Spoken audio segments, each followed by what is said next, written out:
توانائی دیتی ہے, پورا مضمون باندھا ہے. اعلیٰ حضرت کہتے ہیں بہروپیہ تھا, مداری, روپ بدل بدل کے دکھایا کرتا تھا, بادشاہوں سے انعام لیتا تھا. ایک دن اورنگزیب عالمگیر کے پاس آ گیا, کہنے لگا میں روپ بدلوں گا, اگر آپ پہچان نہ سکے تو میں انعام لوں گا. آپ نے فرمایا میں کوئی ایسے ویسا بادشاہ نہیں, کہا مجھے دھوکہ دینا مشکل ہے. کہا نہیں میں روپ بدلوں گا. حضرت اورنگزیب عالمگیر بڑے نیک بادشاہ گزرے, بڑے پرہیزگار.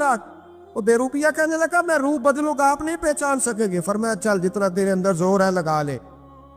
حضرت نے اعلان کیا کہ میں نے فوجی بھرتی کر دیں, 2 ماہ کے بعد ٹیسٹ ہوگا. وہ 2 مہینے دوڑتا رہا, رنگ روپ بناتا رہا, آیا ٹیسٹ دینے, 2-3 سپاہیوں کا امتحان لیا. اس کی باری آئی تو 10 روپے دیے, کہنے لگے تیرے آنے جانے کا کرایہ میں نے تجھے پہچان لیا ہے. کچھ دنوں کے بعد جانے لگے سفر پر, تو بھکاری آ گئے خیرات مانگنے. اس نے بھی سارے منہ پر سیاہی مال لی, کپڑے پھاڑ لیے, سر کے بال مڈا لیے, پگے تک کٹا لی, بدرنگ ہو کے آیا. کاسا آگے کیا تو حضرت نے 10 روپے ڈالے, کہنے لگے تیرے آنے جانے کا کرایہ میں نے پہچان لیا ہے. کچھ دن گزرے تو ٹیچر کی ضرورت تھی. اس نے مونچھیں بڑی کر لی, داڑھی نکلی لگا لی, سر پہ جنا کیپ پہن لی, ایک شیروانی لے لی اور ہاتھ میں چھڑی پکڑ کے آیا. کہنے لگا میں استاد ہوں, 2-4 بندوں کا امتحان لیا. اس کی باری آئی تو 5 روپے دیے, 10 روپے دیے, کہا تیرا کرایہ میں نے پہچان لیا. 2 سال گزر گئے. وہ جب بھی آتا حضرت پہچان لیتے. ایک دن سفر پہ جا رہے تھے, بہت بڑا لشکر تھا, جہاد کرنے جا رہے تھے اورنگزیب عالمگیر. تو دیکھا ایک پہاڑی ہے, پہاڑی پہ لوگ جا بھی رہے ہیں آ بھی رہے. اورنگزیب عالمگیر پوچھنے لگے یہاں کیا ہے؟ کہنے لگے بابا جی بیٹھے ہیں دعا کرتے ہیں, اللہ کے نیک بندے ہیں. اورنگزیب کہنے لگے یار پرانے لوگ سارے ہی اللہ والوں کو مانتے, یہ بھی مصیبت آئی ہے جتنی نہیں آئی ہے, سارے لوگ ہی مانتے. کہنے لگے ذرا میں دعا نہ کرا لوں, بچے کام جا رہا ہوں. اورنگزیب بادشاہ تھے, بادشاہ لوگ نازک مزاج ہوتے ہیں. گھوڑے سے اترے, بڑی مشکل سے پہاڑی پہ چڑھے, اوپر گئے تو لائن لگی ہے, بابا جی غار میں بیٹھے. کہنے لگے میں نے ملنا, میں اورنگزیب ہوں. انہوں نے کہا ہمارا بابا اس طرح کا پیر نہیں کہ امیر آئے تو رنگ اور ہو, غریب آئے تو اور ہو. یہاں اگر ملنا ہے تو لائن میں لگ جاؤ, سب ایک جیسے. اب لائن میں کھڑے ہو گئے, 50 آدمی آگے تھے, کہتے ہیں 51واں نمبر تھا. تھک گیا دھوپ میں کھڑا کھڑا. جب میں پہنچا غار کے دہانے تو میں نے بابا جی کے چہرے پہ نظر ڈالی تو بڑا نورانی چہرہ, بڑی خوبصورت لب و لہجہ. میں نے کہا میرے جیسا آدمی بھی پگڑی باندھ لے تو اچھا لگنے لگ جاتا ہے, بڑا خوبصورت انداز. کہتے ہیں میں ان کے پاس اتحیات کی حالت میں بیٹھ گیا. میں نے کہا حضور میں جا رہا ہوں جہاد کرنے, دعا کرنا. بزرگوں نے ہاتھ اٹھائے, اللہ اس کی مدد فرما, دین کو غلبہ عطا فرما, اسے دین کا سچا پکا سپاہی بنا. پھر تھپکی دی, 2-4 نصیحتیں بھی کر ڈالی. دیکھنا ظلم نہ کرنا, زیادتی نہ کرنا, جب تم جیت کر نہ کرنا, غرور نہ کرنا, نصیحتیں بھی کر دی. کہتے ہیں اب جب میں اٹھا تو 2-4 دینار بطور نذرانہ مسلح کے نیچے رکھے, اور الٹے قدم جب میں غار سے اترا انہوں نے رومال جھاڑا اور اٹھ کے کھڑے ہو گئے. کہنے لگے آج نہیں تو نے پہچانا, آج نہیں تو نے پہچانا, میرا انعام بنتا ہے, آج نہیں پہچانا, لا پیسے. اورنگزیب کہنے لگا یار تو نے حد کر دی, کہاں چڑھا کہاں کھڑا رہا, دھوپ میں تھک گیا, کمال کر دی بھائی تو نے. پتا تو کیا لے گا, اب تو جلدی بتا, وہ کتنے لوگ پیچھے دھوپ میں کھڑے ہیں, لشکر سارا کھڑا ہے, کیا لے گا؟ اس نے کہا سب سے قیمتی ہیرے وہ ہے جو تیرے سر کے تاج میں لگے ہوئے, مجھے تیرا تاج چاہیے. او بھائیو سننا اور یاد رکھنا, میرے اعلیٰ حضرت کہتے ہیں بادشاہ نے سر کے اوپر سے تاج اتارا, بہروپیے کے قدموں میں رکھا اور کہنے لگے یہ لے, اور یہ تو تیرا مانگنے پر میں نے دیا ہے نا, میں واپس آتا ہوں تو آنا میں اپنی مرضی سے بھی تجھے دوں گا. تو نے اورنگزیب جیسے بندے کو دھوکہ دیا, آنا میں اس وقت بھی دوں گا. وہ دے کر بس بات ختم ہو گئی, حد ہو گئی. دے کر کہتے ہیں جب میں پلٹا نا واپس, بہروپیے نے آواز دی بادشاہ ٹھہر جا. تو میں نے پلٹ کے دیکھا تو کہنے لگے یہ اپنا تاج لے جا, اٹھا اور لے جا. میں نے کہا 2 سال بیت گئے تجھے محنت کرتے, آج قابو آیا تو لے جاؤ. کہنے لگا لے جا, مسئلہ سمجھ میں آ گیا. میں نے کہا مجھے بھی تو سمجھانا. کہتے ہیں وہ پھوٹ پھوٹ کے رویا, اس کی آنکھیں برس پڑی, سیلاب کی طرح آنسو بہہ نکلے, تڑپا اور رو کے کہنے لگا بادشاہ میں نے جھوٹ موٹ رسول اللہ کی غلامی اختیار کی تھی, جھوٹ موٹ کی داڑھی, جھوٹ موٹ کی پگڑی, جھوٹ موٹ کا فقر, میں نے جھوٹ موٹ نبی پاک کا لباس پہنا ہے, تو تیرے جیسے بادشاہوں کے تاج میرے قدموں میں آ گئے ہیں. اگر میں سچ مچ رسول اللہ کا غلام بنوں گا تو اللہ کیا کچھ عطا فرمائے، اللہ کتنی نعمتوں سے نوازے۔ میرے اعلیٰ کیا فرماتے ہیں؟ اعلیٰ حضرت فرماتے ہیں فرشتے بھی کرتے ہیں تعظیم میری۔ کون جی؟ اللہ ایسا عقیدہ بھی کم ملے گا جو بریلی کے امام کا عقیدہ ہے، ایسا بھی کم۔ کہتے ہیں فرشتے بھی کرتے ہیں تعظیم میری۔ کیوں؟ فرمانے لگے فدا ہو کے ان پر یہ عزت ملی۔ بغداد کے ایک درویش عالم تھے، تو وہ جب بھی نماز پڑھاتے نا تو کسی تاجر کی 2 بیویوں کے بارے میں دعا مانگتے۔ توجہ ہے میری بات پر؟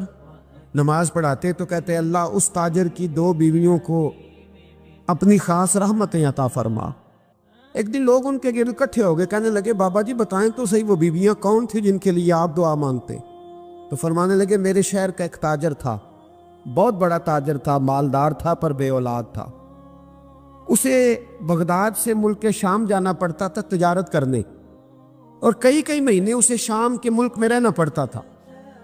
اس نے اس طرح کیا کہ وہاں بھی ایک شادی کر لی۔ توجہ ہے نا میری بات پر؟ کیا کر لیا اس نے؟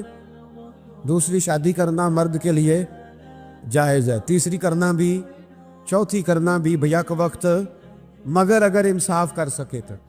اگر چاروں میں ہم نہ آدھا مسئلہ سنتے ہیں اور آدھا ہی بیان کرتے ہیں، اگر انصاف نہ کر سکے پھر اس کے لیے 4 جائز، پھر وہ ایک ہی رکھے گا۔ تو عزیز دوست دوسرا نکاح کر لیا، شادی ہو گئی، اب وہ وہاں کچھ زیادہ وقت گزارنے لگا، مالدار آدمی تھا، بیوی کو مکان بھی لے کے دے دیا۔ اب وہ دیر سے آتا واپس، اور جب آتا بھی تو اس کے وہ والے انداز نہ ہوتے جو پہلے ہوا کرتے تھے۔ اب بیوی سے بڑا جاسوس بھی کوئی نہیں ہوتا، اس کو تو پہلے پتہ چل جاتا ہے کہ ماجرا کیا ہے، اسے بڑی خبر ہوتی ہے۔ تو اس نے محسوس کر لیا کہ بدلے بدلے سے میری سرکار نظر آتے۔ وہ کہنے لگی اب کہ جب آتا جاتا ہے تو اس کے حالات کچھ بدلے بدلے سے ہیں، ماحول کچھ اور ہے۔ اس نے ایک بوڑھا آدمی جو اس کا عزیز بھی تھا اور سمجھدار بھی تھا اس کو تیار کیا، کہنے لگی اب کہ جب ملک کے شام جائے نا تو اس کا پیچھا کرنا اور خبر کرنا کہ کہاں رہتا ہے، کہاں جاتا ہے، کیا کرتا ہے۔ وہ بوڑھے بزرگ جو تھے وہ خاتون کے کہنے پر کچھ اس نے کرایہ بھی دیا، وہ اس تاجر کے پیچھے گئے اور واپس آ کے خبر دی، کہنے لگے کہ یہ تو 2-3 سال بیت گئے، اس نے وہاں بھی شادی کی ہوئی ہے، تجھے بتایا ہی نہیں۔ بیوی بڑی سمجھدار تھی، حوصلہ مند، زیرت، اس نے شور نہیں مچایا۔ اس نے کہا کہ میں نا اب جب آئے گا نا تو طریقے سے بات کروں گی اور پوچھوں گی کہ ایسا کیوں کیا، اور یہ بھی اس نے آ کے بتایا کہ اگر تیرے ساتھ نکاح کے بعد اسے اولاد نہیں ملی تو اولاد وہاں بھی کوئی نہیں، یہ مکمل تفصیلات۔ اب جب اس دفعہ خامند آیا تو آتے ہی وہ بیمار ہو گیا، کمزور ہونے لگا۔ اب خاتون نے مناسب نہیں سمجھا کہ آتے ہی دھڑام سے میں اس کے سر پر یہ بت یہ ٹھوڑ دوں کہ تو نے نکاح کیا ہوا ہے اور مجھے بتایا نہیں۔ وہ ذرا تسلی میں رہی، کچھ وہ بیمار تھا، حوصلہ رکھا، خدمت کرتی رہی۔ کچھ دن گزرے تو وہ تاجر انتقال کر گیا، فوت ہو گیا۔ اب راز کھل نہ سکا، عدت گزاری، اور جب سارا مال جمع کیا نا تو اشرفیوں کی بوریاں بھر گئی، سارا مال اس بی بی کا، 4 بوریوں میں اشرفیاں، 4۔ یہاں تو پیٹ کا دوزخ ہے، معاذ اللہ، بھرتا ہی نہیں۔ حل من مزید، حل من مزید۔ وہ جو کہتے تھے نا کہ بس باہر چلا جاؤں اور باہر میں کچھ تھوڑے سے پیسے کما کے 2-3 سال میں لوٹ آؤں گا، پھر یہاں آ کے کوئی کاروبار کروں گا، وہ گئے ہیں تو واپس نہیں آئے۔ وہ جو کہتے تھے نا بس میں نے اتنا سا کاروبار کرنا ہے کہ مکان بن جائے، انہوں نے 4 مکان بھی بنا لیے ہیں، لیکن بریک حل من مزید کی دوڑ ہے۔ اب 4 بوریاں اس عورت نے چھپائے رکھی، کوئی بندہ نہیں جانتا بغداد میں کہ ملک کے شام میں تاجر کی دوسری بیوی بھی ہے۔ جب وہ فارغ ہوئی تو اس نے اس بوڑھے جاسوس کو پھر بلایا اور 2 بوریاں اونٹ پہ رکھی، خود بھی ساتھ بیٹھی اور ملک شام گئی۔ اللہ اکبر۔ وہ بزرگ کہتے ہیں میں ایسے نہیں دعا کرتا، اس کو جا کے کہنے لگی میں اکیلی وارث نہیں ہوں، آدھے کی وارث تو بھی ہے، میں اکیلی وارث نہیں، یہ تقسیم وراثت ہے، آدھی کی وارث تو بھی ہے، تو رکھ اپنے پیسے، مجھے پتہ ہے اس نے نکاح کیا تھا پر مجھے بتایا نہیں تھا، تو رکھ اپنے پیسے، میں تجھے دے رہی ہوں، آدھے تیرے ہیں آدھے میرے ہیں۔ اس نے نظر اٹھائی تو رو پڑی، کہنے لگی نہیں اب یہ سارے تیرے ہی ہیں، اگر تو اللہ سے ڈرتی ہے تو میں بھی رب سے ڈرتی ہوں، اگر تو مصطفیٰ کریم کا کلمہ پڑھتی ہے تو میں بھی اسی نبی کی ماننے والی ہوں۔ کہا بات کیا ہے، میرا کیوں ہے سارا؟ تو وہ خاتون کہنے لگی وہ 2 سال 3 سال سے میرے ساتھ نکاح تھا، اور اس نے بتایا تھا مجھے کہ میری بیوی بھی ہے، اور میں غریب تھی تو میرے والدین کو بھی بتایا تھا کہ میری دوسری شادی ہے۔ یہ مکان اس نے مجھے لے کے دیا تھا، میرے تمام اخراجات وہ پورے کرتا تھا، نان و نفقہ کا خیال رکھتا تھا، لیکن اب کہ جب وہ آیا تو وہ بیمار تھا۔ اس نے مجھے بتایا کہ مجھے طبیب نے بتایا ہے کہ میں شدید بیمار ہوں، شاید بچ نہ سکوں۔ تو کہنے لگی وہ مجھے کئی لاکھ روپے بھی دے گیا، اور جاتے دفعہ مجھے طلاق بھی دے گیا، فارغ کر گیا۔ کہنے لگا تو جہاں چاہے میرے بعد نکاح کر سکتی ہے، اور کہنے لگا میں چاہتا تھا پہلی بیوی کو بتا دوں، موقع نہیں بنا، اور اس کا دل نہ ٹوٹے، بتا نہیں پایا، لہذا وہ مجھے ڈھیر سارے پیسے دے چکا ہے، سارا میرا حصہ مجھے پہلے سے دے چکا ہے۔ میری بہن اب یہ 4 بوریوں میں سے 2 میری نہیں بلکہ 4 کی 4 ہی تیری ہے، تو ہی اس کی حقدار ہے۔ تو بزرگ کہتے ہیں مجھے بتاؤ جن کے اندر اس قسم کے تقوی کی جھلک ہو ان کے لیے ہر نماز کے بعد دعا مانگنی چاہیے کہ نہیں مانگنی چاہیے؟ حضرت عمر کے زمانے میں ایک نوجوان تھا، نیک تھا، مسجد جایا کرتا تھا رات کو۔ تو مسجد جا رہا تھا تو رستے میں ایک عورت نے دعوت گناہ دی، ابن عساکر نے اس کو لکھا ہے۔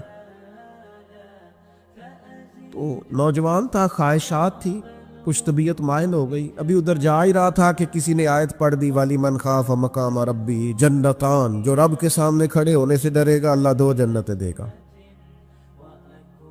واقعی ڈر گیا، وہ واقعی ڈر گیا، اتنا ڈرا کہ بے ہوش ہو کے گر پڑا۔ بیماری سے لوگ بے ہوش ہوتے ہیں، پیسے ڈوب گئے بے ہوش ہوتے ہیں، بچے کے غم میں بے ہوش ہوتے ہیں۔ سچ بتاؤ کبھی خوف خدا سے بھی بے ہوش ہوتا کوئی دیکھا ہے؟ ہمارے ہاں تو روز مرہ ہی نہیں ہے بھائی، اور بڑی باتیں ہیں بے ہوش ہونے کی، ڈرنے کی، غش کھانے کی۔ بے ہوش ہو کے گر پڑا، بوڑھے باپ کو کسی نے بتایا بچہ بے ہوش پڑا ہے، اٹھا کے گھر لائے، گھر لا کے کہا بیٹا کیا ہوا؟ نوجوان ہے، چڑھتی جوانی ہے پر پاکیزہ بڑی ہے۔ کہنے لگا ابا جی گناہ کی طرف چلا گیا تھا، پر میں نے آیت سن لی جو اللہ کے سامنے کھڑے ہونے سے ڈرے گا رب 2 جنتیں دے گا، میں ڈر گیا تھا، رب واقعی 2 جنتیں دے گا۔ باپ رو پڑے، ابا جی کی آنکھوں میں آنسو آئے اور کہا پتر اللہ بڑا مہربان ہے، اس کے وعدے سچے ہیں، واقعی 2 جنتیں دے گا۔ اس نے پھر ایک چیخ ماری اور اس طرح کی ماری کہ اس کی روح ہی پرواز کر گئی، روح ہی پرواز کر۔ کشتگان خنجر تسلیم را، عشق کی خنجر سے قتل ہو گئے لوگ۔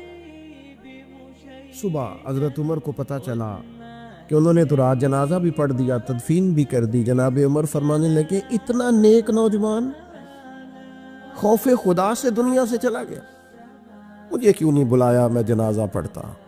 فاروق اعظم فرما رہے ہیں میرا شوق تھا میں اس کا جنازہ پڑھتا۔ کہ حضور